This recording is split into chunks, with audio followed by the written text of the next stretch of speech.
نحمده ونصلي على رسوله الكريم اما بعد. محترم حضرات گرامی،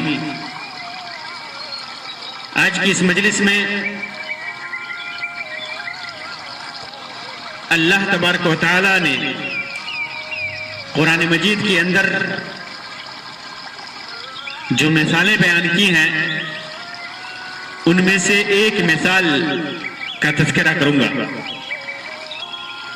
کہ کس طرح انسان غلط ارادہ کرتا ہے، پھر اللہ تبارک و تعالی اسے آزمائش میں ڈالتا ہے، مصیبت میں ڈالتا ہے، پریشانی میں ڈالتا ہے، اور پھر اس کا انجام کتنا برا ہوتا ہے۔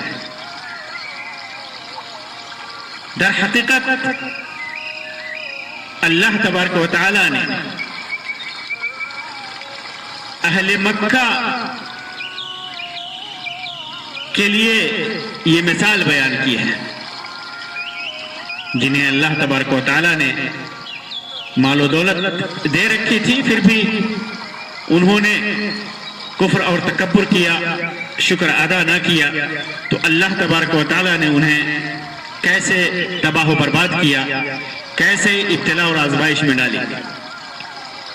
اس واقعے اور اس مثال کا تذکرہ اللہ تبارک و تعالی نے سورۃ القلم کے اندر کیا ہے، جو کئی آیتوں پر مشتمل ہے، تقریباً 10ویں آیت سے لے کر 33ویں آیت تک اس کا ذکر کیا ہے بڑی ہی تفصیل کے ساتھ۔ اور اس مثال کو ذکر کرنے سے پہلے اللہ کے رسول صلی اللہ علیہ وسلم اور آپ کی امتی کو اللہ تبارک و تعالی نے حکم دیا کہ ایسے لوگ جو گھٹیا قسم کے ہوں، بیکار قسم کے ہوں، بڑے بڑے گناہوں میں مبتلا ہوں، ان کی تابعداری نہ کی جائے، ان کی اتباع نہ کی جائے۔ اللہ تبارک و تعالی فرماتا ہے، اعوذ باللہ من الشیطان الرجیم، وَلَا تُطِعْ كُلَّ حَلَّافٍ مَّهِينٍ، کہ آپ ہر قسمیں کھانے والے ذلیل انسان کا کہا نہ مانیں، یا ہر قسمیں کھانے والے ذلیل انسان کا کہا نہ مانیں۔ ایسا ذلیل انسان جو حماز مشاء بنمیم، حماز جو طعنہ دینے والا ہو، طعنہ دیتا ہو، زیادہ زیادہ لوگوں کو طعنہ دیتا ہو، لوگوں کو طعنہ دے کر پریشان کرتا ہو، ان کی تحقیر کرتا ہو، تذلیل کرتا ہو۔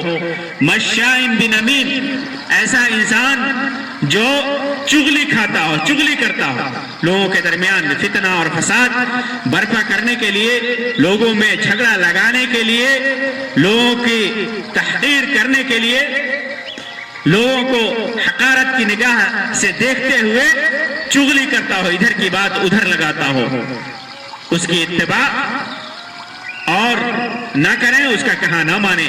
مناع للخیر، جو نیکی سے روکنے والا ہو، نیکیاں کرنے سے روکنے والا ہو۔ معتد اثیم، حد سے بڑھا ہوا ہو، گنہگار ہو، گناہوں کا ارتکاب کرتا ہو، حد سے تجاوز کرتا ہو۔ عتل بعد ذلك زنیم، بڑا ہی اجٹ ہو، اس کے بعد بد اصل ہو، یعنی غلط نسبت بنانے والا بھی ہو۔ ان کان ذا مال و بنین، وہ اس لیے کرتا ہے کہ وہ مال اور اولاد والا ہے، اور اس کی صفت یہ ہے کہ اذا تتلی علیہ آیاتنا قال اساطیر الاولین، جب اس پر ہماری آیتیں پڑھی جاتی ہیں تو کہتا ہے کہ پہلوں کی کہانیاں ہیں، یہ افسانے ہیں، لوگوں کی گڑھی ہوئی کہانیاں ہیں، لوگوں نے بنا رکھا ہے۔ یہ انسان جو زیادہ قسمیں کھاتا ہو، حقیر ہو، طعنے دینے والا ہو، چغلی کرنے والا ہو، بھلائی سے روکنے والا ہو، حد سے زیادہ تجاوز کرنے والا ہو، گناہگار ہو، اجٹ ہو، جاہل ہو، اور بد اصل ہو، بد نسبت ہو، بد خاندان ہو، اور مال و اولاد والا بھی ہو، تو ایسا زیادہ تر ہوتا ہے کہ اس کے پاس اگر مال و دولت ہے، اولاد والا ہے، زیادہ تعداد ہے اس کی نسل کی، تو پھر وہ اس قسم کے گھٹیا کام کرتا ہے. اور جب اس کے سامنے اللہ کا دین بیان کیا جاتا ہے، اللہ کی آیتیں، قرآن مجید کی آیتیں بیان کی جاتی ہیں، تو کہتا ہے کہ یہ پہلے لوگوں کی کہانیاں ہیں، یہ بکواس ہے، یہ بیکار ہے، نعوذ باللہ. وہ یہ کہتا ہے. تو ایسے گھٹیا آدمی کی اتباع کرنے سے، ایسے گھٹیا آدمی کے پیچھے چلنے سے، ان کی بات ماننے سے اللہ تبارک و تعالیٰ نے منع کیا. جس کے اندر اتنی برائیاں ہوں وہ اس کی اتباع آدمی کیسے کر سکتا ہے. بعض روایتوں میں، تفسیر کی روایتوں میں ہے کہ ولید بن مغیرہ نے بعض چیزوں کا دعویٰ کیا تھا، اور بھی بہت سارے لوگوں کی تفسیر میں کا نام ہے، لیکن یہ چیز عام ہے. لوگ عام طور پر اہل مکہ جب اللہ کے رسول صلی اللہ علیہ وسلم نے اپنی نبوت کا اعلان کیا، دعوت توحید کی شروعات کی، تو لوگوں نے آپ صلی اللہ علیہ وسلم پر الزام لگانا شروع کیا. طرح سے آپ صلی اللہ علیہ وسلم کو اور صحابہ کرام کو تکلیفیں دینے کی کوشش کی، انہیں ستانے کی کوشش کی، انہیں مارنے کی کوشش کی، یہاں تک انہیں اپنے گھروں سے نکال دیا، ریت میں لٹا کر کے مارا، راستوں میں کانٹے بچھائے. اور سب سے بڑی اور تکلیف دہ بات تو یہ کہی کہ محمد صلی اللہ علیہ وسلم جو بیان کر رہے ہیں وہ اللہ کا فرمان نہیں، وہ اللہ کا کلام نہیں، بلکہ محمد نے پہلے لوگوں کی کہانیاں لکھ رکھی ہیں، یہ افسانے بنا رکھے ہیں. تو اس کا انجام کیا ہوگا؟ اللہ تبارک و تعالیٰ نے سب سے پہلے ان کے گھٹیا پن کو ذکر کیا، اور اس کے ساتھ ان کی اتباع کرنے سے، ان کی بات ماننے سے، ان کی صحبت اختیار کرنے سے اللہ تبارک و تعالیٰ نے منع کیا، اور ان کا انجام بھی بیان کیا. وہ انجام کیا بیان کیا؟ سنیے. سَنَسِمُهُ عَلَى الْخُرْطُومِ، ایسے انسان کی ناک پر ہم داغ لگائیں گے ایسے انسان کی ناک پر. مفسرین نے اس میں کئی باتیں ذکر کی ہیں کہ ناک پر داغ، خرطوم کہتے ہیں سوڈ کو ناک کے جو نتھنے ہوتے ہیں اس کو خرطوم کہا جاتا ہے. تو اس پر اللہ تبارک و تعالیٰ داغ لگائے گا، یعنی عذاب دے گا. بعض مفسرین کہتے ہیں کہ اس کا تعلق دنیا سے ہے. جیسے کہا جاتا ہے کہ جنگ بدر میں ان کافروں کے ناکوں کو تلواروں کا نشانہ بنایا گیا، ان کی ناکیں کاٹی گئیں.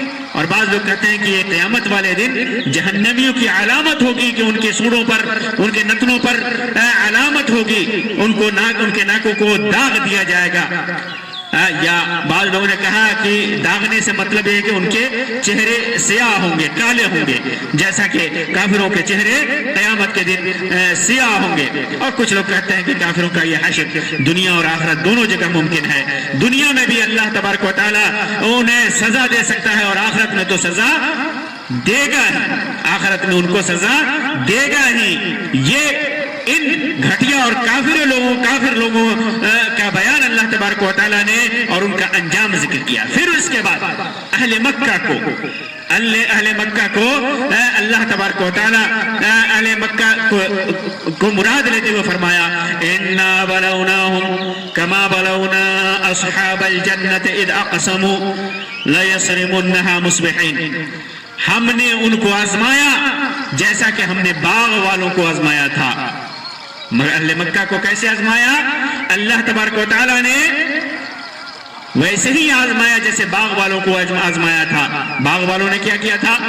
باغ والوں نے قسم کھائی تھی کہ صبح اپنے باغ کا پھل توڑ لیں گے، صبح اپنے باغ کا پھل توڑ لیں گے.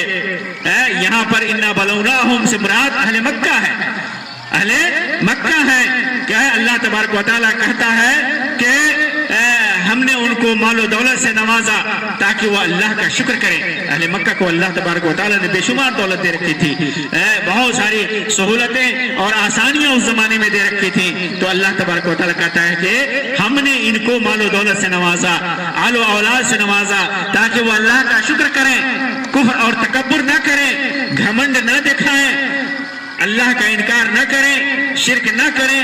لیکن انہوں نے کفر اور استکبار کیا، گھمنڈ اختیار کیا، اور گھمنڈ میں انہوں نے اللہ اور اس کے رسول کا انکار کیا تو اللہ تبارک و تعالیٰ کہتا ہے کہ ہم نے انہیں بھوک اور قحط کی آزمائش میں ڈال دیا، انہیں بھوک اور قحط کی آزمائش میں ڈال دیا، جس میں وہ نبی کی بددعا کی وجہ سے کچھ عرصہ تک مبتلا رہے اہل مکہ، بہت دنوں تک، کچھ عرصے تک، بلکہ کچھ دنوں تک وہ لوگ بھوک اور آزمائش میں مبتلا رہے۔ ٹھیک اسی طرح جیسے اللہ تبارک و تعالیٰ فرماتا ہے کہ ہم نے باغ والوں کو آزمایا تھا۔ یہ باغ والے کون تھے؟ باغ والوں کا قصہ عربوں میں مشہور تھا۔ یہ باغ یمن سے 2 فرسخ کے فاصلے پر تھا۔ وہ اس باغ میں بہت زیادہ پھل آتے تھے، اور اس باغ کا جو مالک تھا، یہ کہانیاں جو ہیں، یہ واقعہ جو ہے یہ تفسیری روایات پر مبنی ہے، تفسیروں میں اس کا ذکر ہے کہ وہ باغ یمن میں سے 2 فرسخ کے فاصلے پر تھا۔ اس باغ کا مالک اس باغ کی پیداوار غریبوں پر، مسکینوں پر خرچ کرتا تھا، غریبوں کا حق نہیں بولتا، غریبوں کو دیتا، مسکینوں فقیروں کو دیتا، جو مانگتا اس کو دیتا۔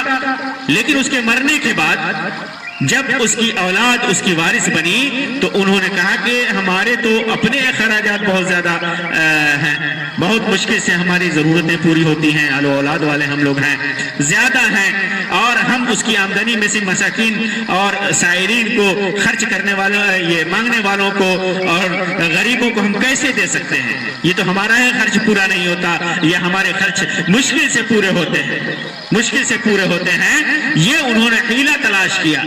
آج بھی ہمارے اندر یہ حیلہ ہے، ہمارے اندر یہ حیلہ ہے، ہم کسی کو صرف اس لیے نہیں دیتے کسی مانگنے والے کو کہ ہمارے خرچے پورے نہیں ہوتے یا مشکل سے پورے ہوتے ہیں، حالانکہ ہمارے پاس بینک بیلنس بھی ہوتا ہے، تجارت میں فائدے بھی ہوتے ہیں، پھر بھی ہم حیلے اور بہانے تلاش کرتے ہیں۔ اسی طرح اس باغ کے وارثین، مالکین جو بعد میں مالک بنے، انہوں نے ایسا حیلہ تلاش کیا، بہانہ تلاش کیا کہ سائلین اور مساکین کو ہم کس طرح دیں۔ چنانچہ اللہ تبارک و تعالیٰ نے اس باغ کو تباہ کر دیا، اس باغ کو تباہ کر دیا۔ بعض تفسیروں میں آتا ہے کہ یہ واقعہ عیسیٰ علیہ السلام کے آسمان پر اٹھائے جانے کے تھوڑے عرصے کے بعد پیش آیا۔ پھر وہ کیا کیا انہوں نے کیا کیا؟ اذ اقسموا، جب وہ وارث بنے باغ کے تو انہوں نے قسم کھائی، دیکھا کہ یہ غریبوں اور مسکینوں کو دینا، یہ اپنا خرچ کرنا ہم کیوں دیں، ہمارے باپ دادا دیتے تھے لیکن ہم نہیں دیں گے، تو انہوں نے قسم کھائی لَيَسْرِمُنَّهَا مُصْبِحِينَ، انہوں نے قسم کھائی کہ ہم صبح ہوتے ہی اس کا پھل توڑ لیں گے تاکہ کوئی مانگنے والا نہ آئے، کوئی مانگنے والا نہ آئے، غریبوں کے آنے سے پہلے، مسکینوں کے آنے سے پہلے اس پھل کو توڑ کر کے ہم اس کو اپنے استعمال میں لے آئیں گے، یا تو بیچ دیں گے یا گھروں میں چھپا دیں گے۔ وَلَا يَسْتَثْنُونَ،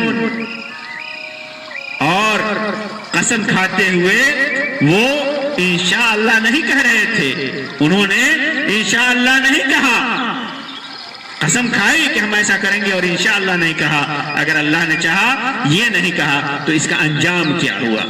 ایک تو انہوں نے غلط قسم کھائی، غلط ارادے سے، غلط نیت سے، اور انشاءاللہ بھی نہیں کہا، تو اللہ تبارک و تعالیٰ فرماتا ہے فَطَافَ عَلَيْهَا طَائِفٌ مِّن رَّبِّكَ وَهُمْ نَائِمُونَ، تو پھر اس پر رات ہی میں آپ کے رب کی طرف سے جھونکا چل گیا، اس حال میں کہ وہ سوئے ہوئے تھے، اس حال میں کہ وہ سوئے ہوئے تھے۔ رات میں آندھی کا جھونکا آیا، طوفان کا جھونکا آیا اور اسے تباہ و برباد کر ڈالا۔ بعض لوگ کہتے ہیں کہ راتوں رات اسے باغ میں آگ لگ گئی، اور بعض لوگ کہتے ہیں کہ جبریل علیہ السلام نے آ کر اسے تہس نہس کر دیا۔ بہرحال اس باغ کو اللہ تبارک و تعالیٰ نے برباد کر دیا، تباہ و برباد کر دیا، جلا دیا۔ فَأَصْبَحَتْ كَالصَّرِيمِ، تو وہ باغ ایسے ہو گیا جیسے کٹی ہوئی کھیتی، کٹی ہوئی کہ سارے باغیچے میں سارے پھل، سارے درخت کٹے ہوئے گر گئے، برباد ہو گئے۔ پھر جب وہ لوگ آئے، صبح صبح نکلے، کیسے نکلے؟ فَتَنَادَوْا مُصْبِحِينَ، صبح کو ایک دوسرے سے کہنے لگے أَنِ اغْدُوا عَلَىٰ حَرْثِكُمْ إِن كُنتُمْ صَارِمِينَ، چپکے وہ لوگ صبح ایک دوسرے کو پکارا اور کہا کہ اپنے کھیت پر سویرے چلو، صبح کے وقت چلو، اگر تم نے پھل توڑنا ہے تو چلو صبح صبح ہی چلو. فانطلقوا وهم يتخافتون. وہ لوگ آپس میں چپکے چپکے یہ کہتے ہوئے چلے کہ اللہ يدخلنها اليوم عليكم مسکین. دھیرے دھیرے وہ چلے چپکے سے یہ کہتے ہوئے کہ تمہارے باغ میں آج کوئی محتاج نہ آنے پائے, کوئی فقیر اور کوئی مسکین, کوئی مانگنے والا نہ آنے پائے. وغدوا على حرد قادرین. بڑے ہی اہتمام کے ساتھ, اور وہ یہ سمجھ رہے تھے کہ انہیں پھل توڑنے کی قدرت ہے, وہ پھل توڑ لیں گے. وہ سویرے ہی بڑے اہتمام سے پھل توڑنے کی قدرت کا خیال کر کے چل پڑے. فلما رأوها قالوا انا لضالون. لیکن جب اس باغ کے پاس پہنچے, باغیچے کے پاس پہنچے, تو انہیں لگا کہ وہ غلط جگہ آ گئے ہیں.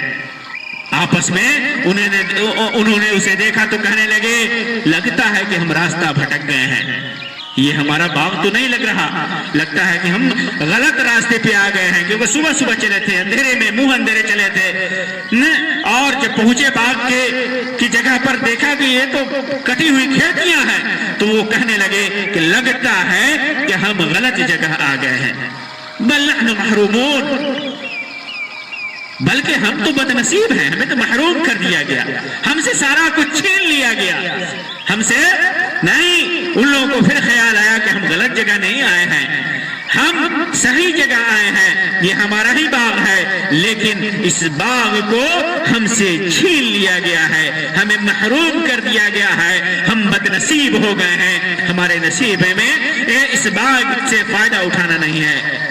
ایسے موقع سے قال اوسطهم, جو ان میں تھوڑا اچھا آدمی تھا, اوسط درجے کا آدمی تھا, اس نے کہا الم اقل لکم لولا تسبحون.